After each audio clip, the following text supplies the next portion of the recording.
everyone, I hope you're all okay out there. I have been asked by many registered nurses, international and UK educated nurses of all different levels, how do I become a Band 7 nurse?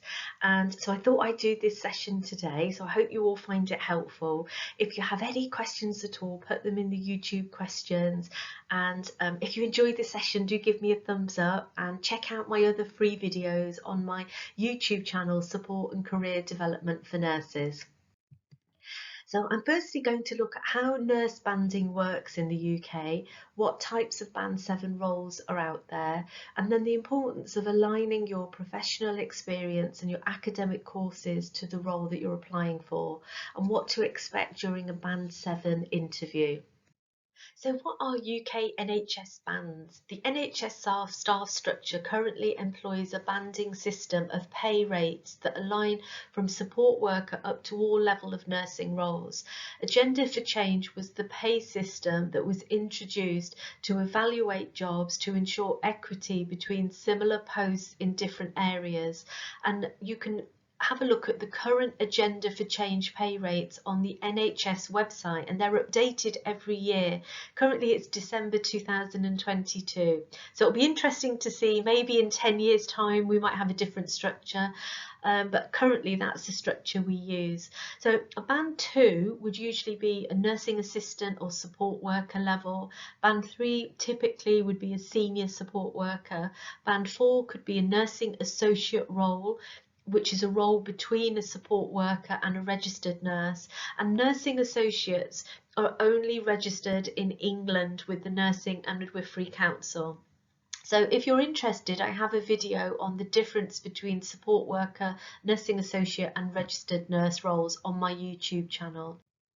When we look at roles from Band 5 to 8, across the UK, we do not have standardisation of job titles. So the first thing to say is when you look at jobs across the UK, you'll see different job titles, and the key thing is to download the job description, look at the key responsibilities and the Agenda for Change banding that role is linked to.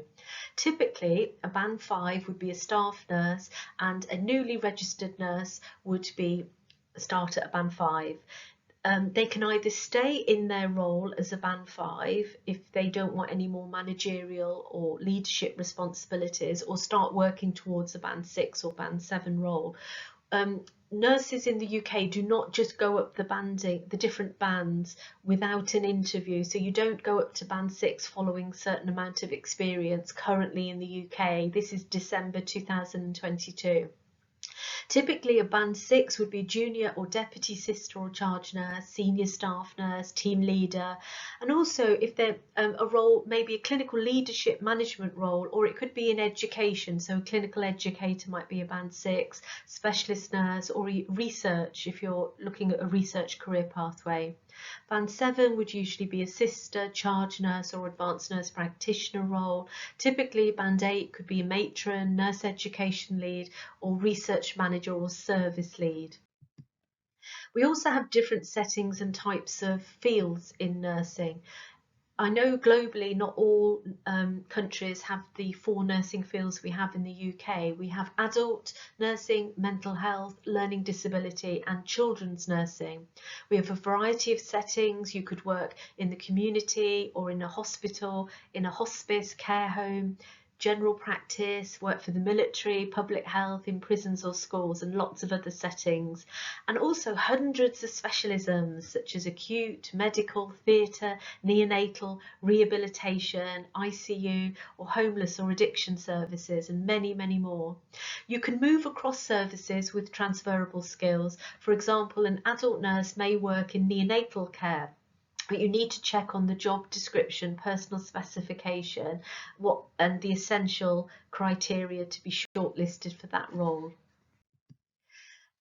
Typical example responsibilities of a Band 7, there will be professional and academic requirements for every role that you apply for any role in the UK, and you will have essential and desirable criteria on the personal specification and specific role descriptors. You cannot apply for a role if you do not meet the essential criteria. So to apply for a Band 7, it may say that you have to have 2 years experience, in a certain specialism, it may say that you have to have a certain master's module or course or equivalent to apply for that role.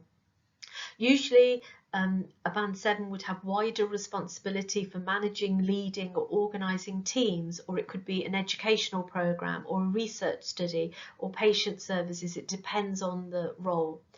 An example of a clinical ward sister or charge nurse leading a ward, where they would be responsible for a whole team, the whole ward, whereas a deputy sister or team leader would have responsibility for a smaller number of staff within that ward. Usually there is assurance of evidence-based standards in the role, responsibility for providing compassionate quality care that meets those evidence-based standards. Other key responsibilities that usually link to a Band 7 role include delivering, evaluating and monitoring performance, either across a service, a research study or educational programme, or the specific specialist area if you're an advanced nurse practitioner or clinical nurse specialist. And you would do that through collaborative team working. Responsibility for assuring staff education, training, well-being and ensuring that staff comply with essential training and are practicing safely. So for example, a ward sister or charge nurse would have responsibility for ensuring that all staff have the manual handling training before they deliver care to patients. Roles will also link to local and national standards of care, which you'll see in job descriptions or when you do a bit of background reading applying for a role. There'll be national safety standards and professional standards. We have the National Institute for Health and Care Research with guidelines and recommendations. There may be local and national key performance indicators, local evaluations, audits or recently published care quality commission reports that are good to review when you're applying for roles, and national risk assessments and incident reporting tools and guidelines. There will be some form of local or national standards linked to that role. If you're interested, I've got 4 helpful videos of example roles and career pathways, how to align your professional experience and academic courses towards, for example, a specialist nurse to advanced nurse practitioner, how to become a UK charge nurse, nursing sister or senior nurse, different nurse educator roles and how to become a nurse educator, and different research roles and how to become a nurse researcher. So do check those videos out. So where do you find Band 7 job opportunities in the UK?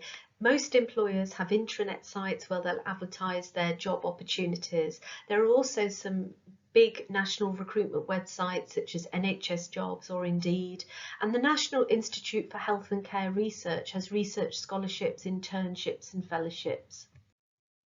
One of the biggest tips I can give you that will aid your progression going for any role is to align your professional experiences and academic courses to the role you're aspiring to. So you have practical examples aligned for a CV, for your personal statement and an interview. And you can draw on those examples. Looking at leadership, management and organisation, so either looking at courses that strengthen your leadership skills or that you're linking to projects, you're leading projects, so you're demonstrating that practical application. Improving quality for patients, staff and the service, such as service improvement projects. You don't have to have delivered one, but you can link to a service improvement, be part of the team. Evidence-based practice and research or scholarly activities such as clinical academic project work, and teaching, training, supporting, supervising others, acting as a role model.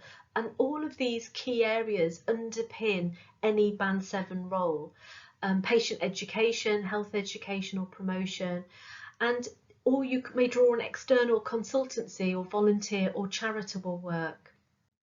When developing your core skills, knowledge and competence in those key areas linked to a Band 7 role, to have those practical examples, I have some helpful videos, the 4 pillars of advanced practice, talking from Band 5 level to developing clinical leadership, education and research in those 4 pillars, and how you can do that from an early in your career.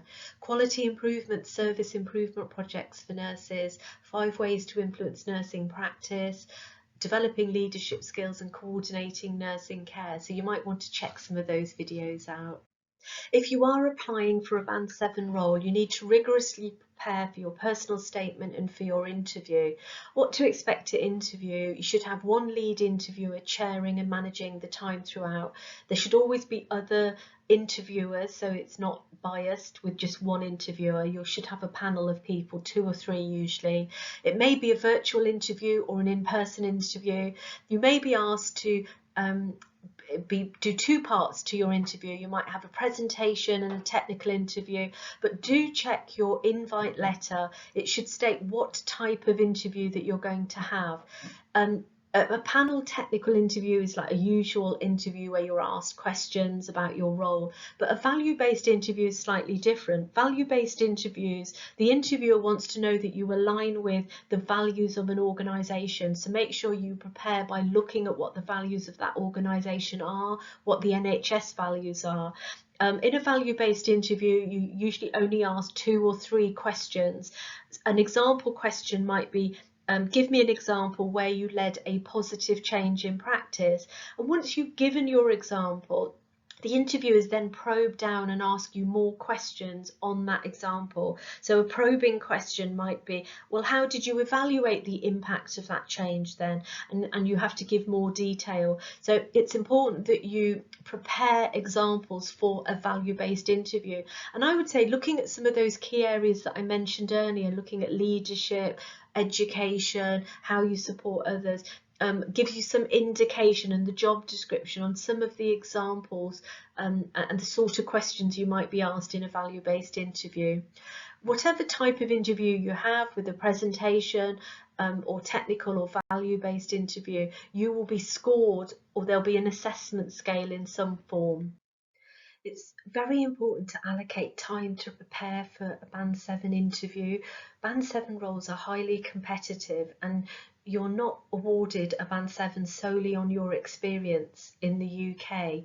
So to increase your chances of success, spend as much time as you can on that interview preparation, which includes your presentation. 2 candidates may be very similar, and it might just be on the points in a presentation that enables one person to be successful. I have a video on preparing a presentation for a nurse interview, because they're usually quite short presentations, that's got lots of tips on there to help you.